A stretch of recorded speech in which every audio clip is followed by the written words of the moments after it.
This is the AM News. Let's begin from the Wa District Court, where they've remanded into prison custody prime suspects in the murder of the Jirapa Dubai owner. 4 other suspects were acquitted by the court, presided over by His Honor Maxwell Max Brain Titiriku. Now, Eric Johnson was found dead in a pool of blood at his private residence on February 11th. Rafiq Salam sat through the court proceedings and reports. The standard room size of the Wa District Court was full to the rafters. Hardly one get a great space to walk through at the court.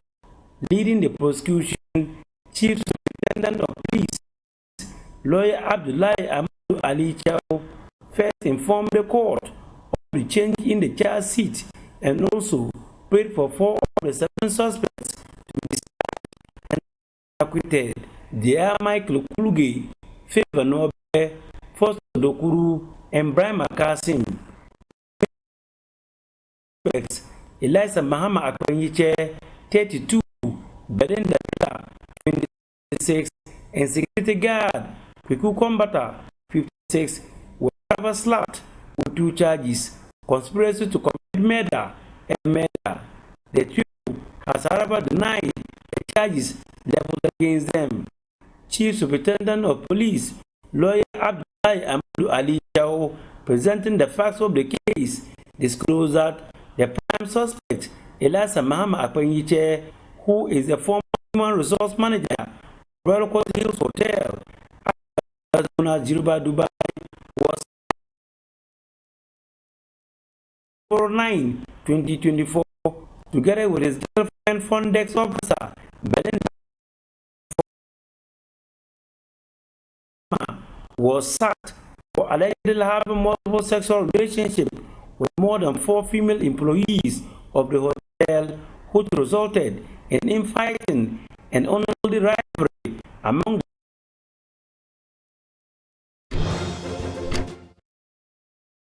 the decision to sack 26-year-old Belinda Miller, who is a national service personnel.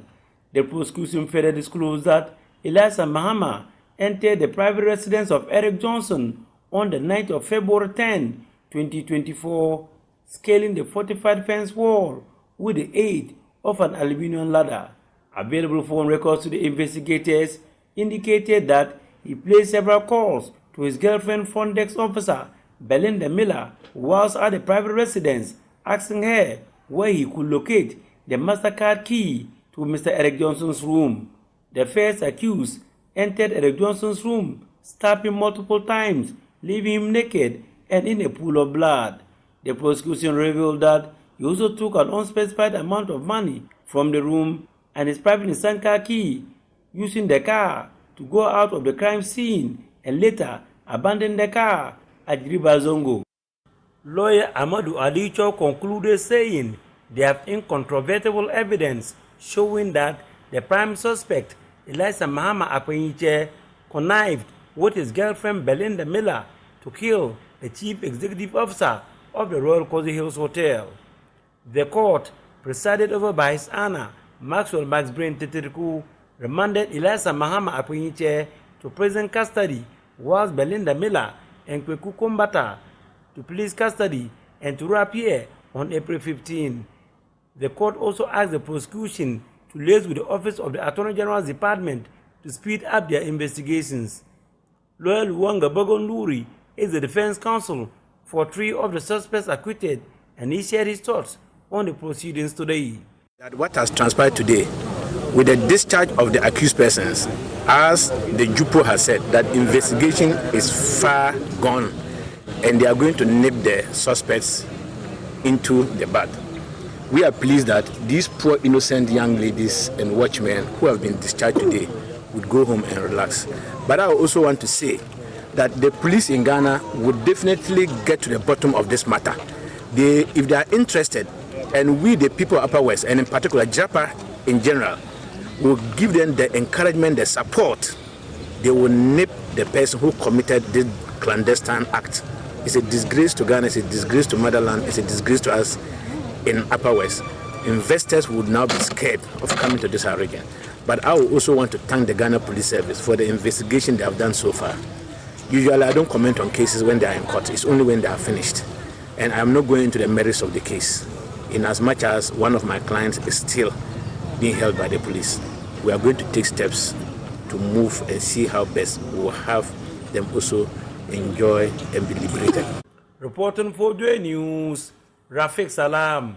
Wow. Now, JoyNews' investigations have revealed how first-year students of some senior high schools across the country are left with no option than to eat one meal for the entire semester due to acute shortage of food. Here's a report of excerpts of our documentary, Empty Plates, the situation of the Free Senior High School. Under the policy, residential students are supposed to benefit from 3 square meals, while non-residential ones get 1 hot meal. But not only was the quantity of food served these children less than they expected, but 12 to 8 students are assigned to a jug of porridge or bowl of food. The challenge has been that my daughter is constantly complaining that the food they are fed with is not enough. I've taken the pains to also provide enough food like gari and others that she can eat from her chop box. But it turns out that the school has drawn a timetable for visiting the chop box, so there's some days that she cannot go to the chop box even though she has food, and they can also not provide her enough at the dining hall. So it's a challenge. Parents of this school have come together to get support for the school. So we contribute some amount of money. We're supposed to contribute twice in a term. That's 500 cedis for the first half, and the other half contribute another 500 cedis. We tried to support, but because of government initiative, it's difficult. So for me, I sometimes, let me put in quotes, smuggled food to the school for my ward. What food do you usually smuggle to your ward? Oh, sometimes rice, sometimes fufu, sometimes omuti. I send it to the school.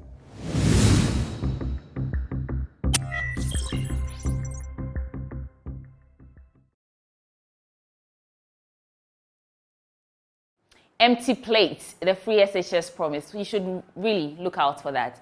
Now, moving on, Minister for Transport, Akufo-Addo, has been summoned to provide urgent answers to members of Parliament over an alleged charge of $10 and $20 by the Ghana Airports Company as maintenance fee.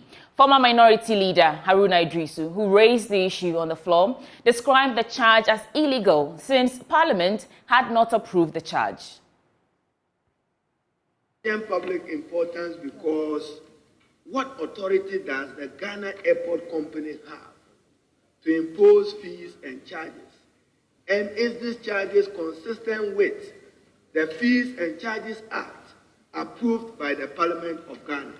So, Mr. Speaker, I've seen a letter Ghana Airports Company signed Yvonne Nana Afriye Opare, Mrs. Managing Director.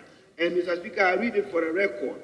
Further to discussions with the executives of Airport Operations Committee, AOC, regarding our baggage belt overhauling and maintenance issue, the Board of Directors of Ghana Airports Company, in consultation with Ministry of Transport, institutes maintenance charges of $20 on all-round airline trips and $12. Mr. Speaker, that will be cost to Ghanaian travelers from abroad to Ghana. Yeah, $20 on all-round air trips and $10 to be charged one way.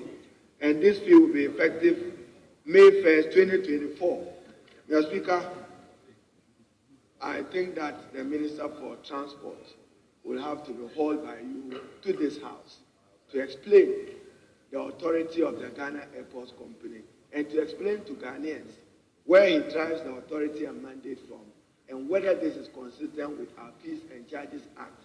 We owe it to Ghanaians abroad and within, those of you who travel, that you should never be taken unaware on side charges. Mr. Speaker.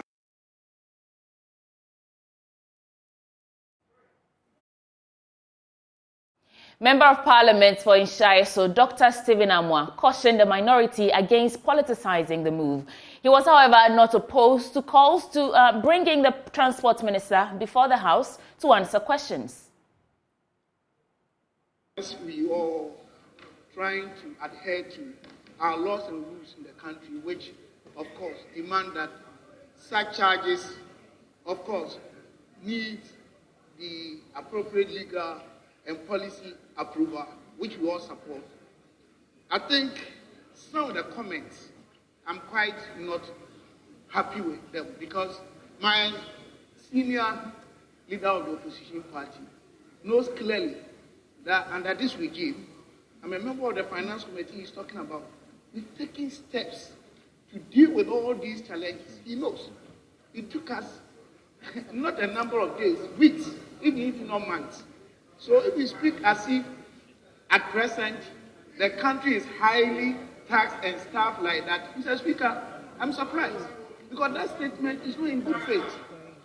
Do we have a time we say taxes are high or low? It depends on the fiscal space situation of our country, and he knows that. Mr. Speaker, what I can say is that I think we need to refer this so that the minister in charge will be given the appropriate opportunity to come and answer questions on that. But if we say that it should be just tomorrow, we don't even know his situation now.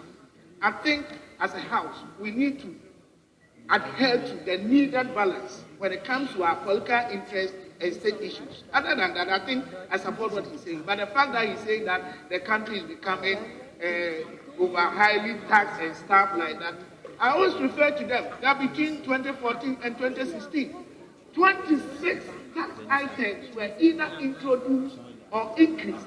So they shouldn't talk about that. Mr. Speaker, tax issues, once and for all, we need to deal with them in our country, because it's one of the issues destroying our country. When NDC, they are in power and they are introducing taxes, MPP will say no. When MPP, they are in power and the NDC will say no, and the public will follow them. So we are failing to apply the needed methodology and policy direction and options in managing our fiscal policy. And then when we borrow to say that to GDP, so what do? How do we finance our programs? It is time that we put this political stance somewhere and build a new point of convergence as a country and stop recycling all these complaints. But other than that, I support that if indeed the airport authority is doing that, it is not in line with our laws, and we need to ask the minister to come and answer. But in doing so, let us eschew all forms of political interest as definitional elements that will draw in unnecessary complaints and debates that will not be very functional to what we want to do as a country.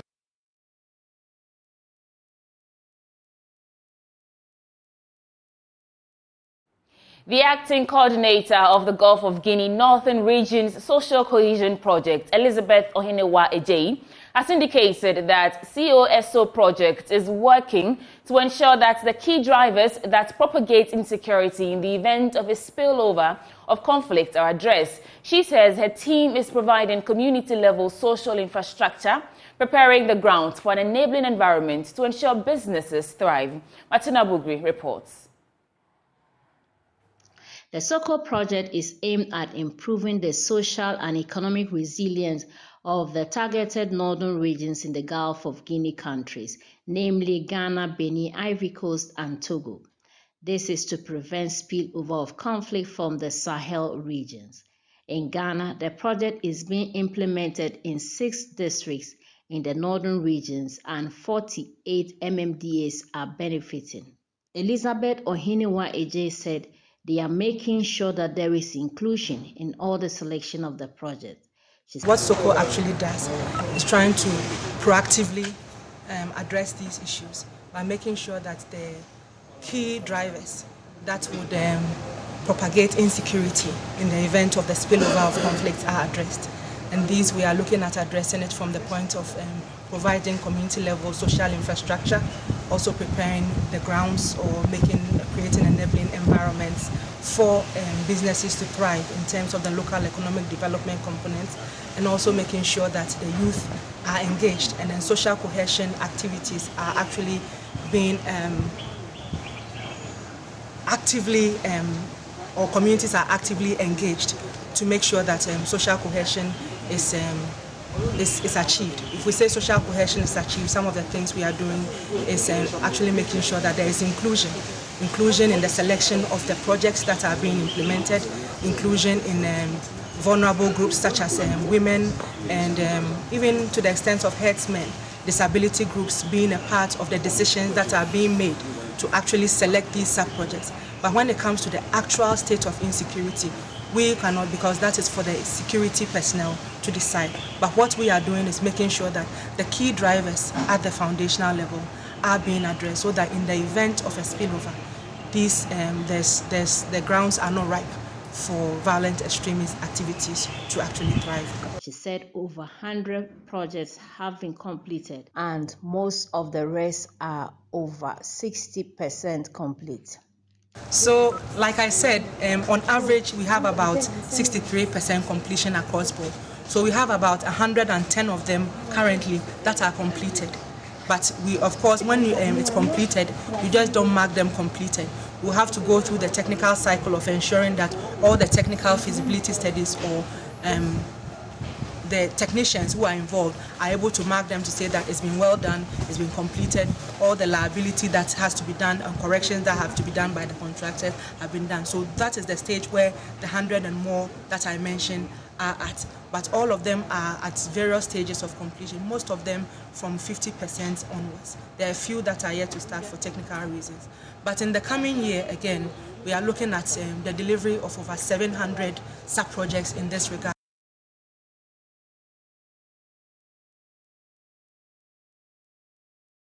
In other news, vulnerable Muslim women at Old Tafo in the Ashanti region have received food aid packages on the first day of the holy month of Ramadan from Raman, Austria.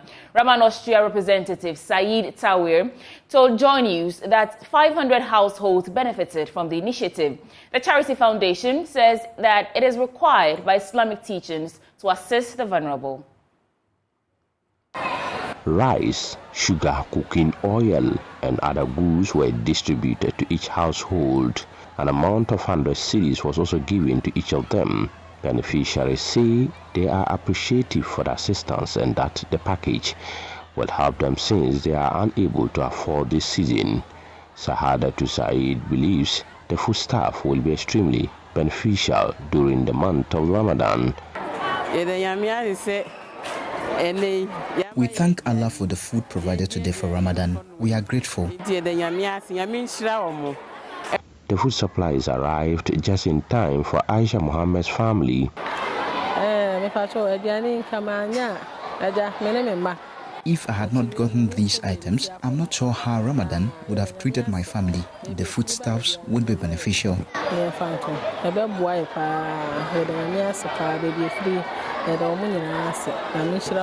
Vulnerable Muslim women, particularly widows, struggle to find permanent jobs to support their basic needs.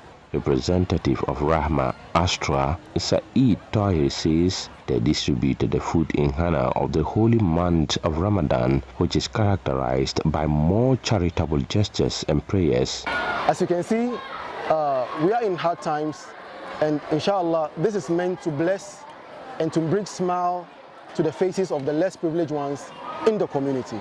So this is the main reason why we are doing this event, to bless these people in this blessed month of Ramadan. The food parcels are not the end of the group's assistance. They would continue to help disadvantaged women. A report by Mohammed Nuruddin.